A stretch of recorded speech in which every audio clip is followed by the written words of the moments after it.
The Articles of the Constitution, Article 2, the Executive Branch. Hello, everyone, and welcome. Today we'll be discussing Article 2 of the Constitution, and we'll jump right into Article 2. We'll start with the vesting clause, and the vesting clause gives the president his power to act as the head of the executive branch. The president's term is listed in the vesting clause as a term of 4 years. Because there was no amendment to limit a president's number of terms, Franklin D. Roosevelt had been elected for 4 terms. Now, he had served for 12 years, and the reason he only served for 12 years is because he died in office in 1945. And at that time, then, Harry Truman took over. Harry Truman, of course, was the vice president.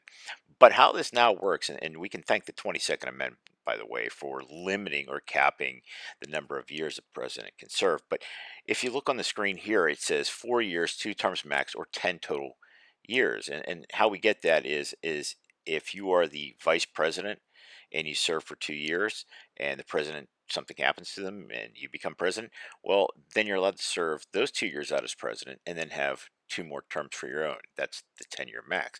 Now, the shortest tenure of a president would have been William Henry Harrison, who decided to give a speech out in the cold, freezing, sleety weather and died of pneumonia.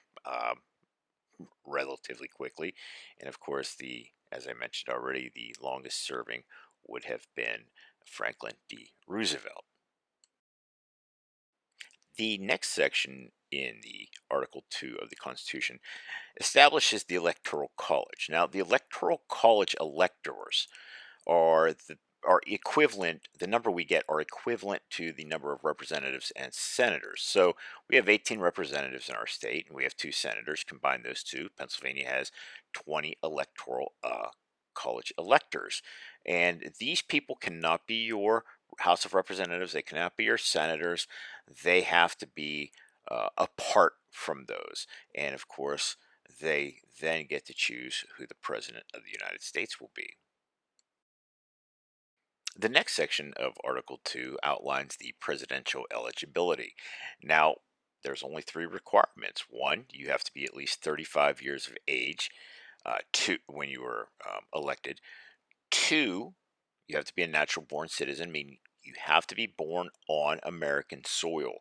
Now, it's a little skeptical, but they do count military bases as being American territory or soil.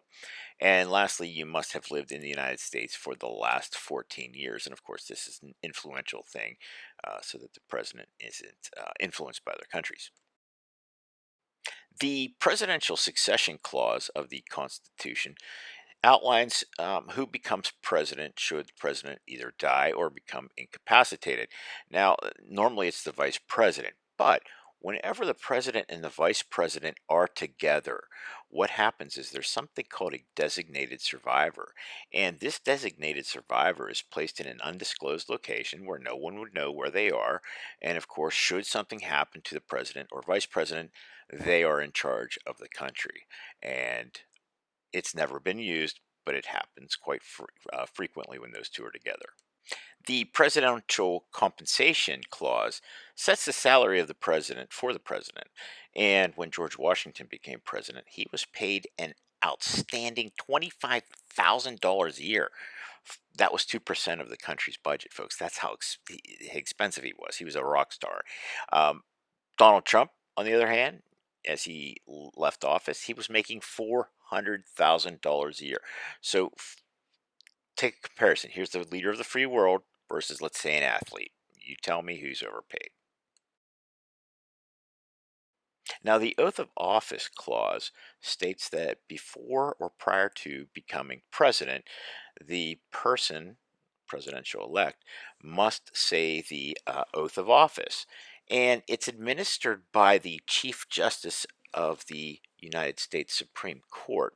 And it's normally done on January 20th of after an election year. So prior to that, it was done in March, but because there was too much time between the initial election and time kicking out an old president, they obviously moved it up.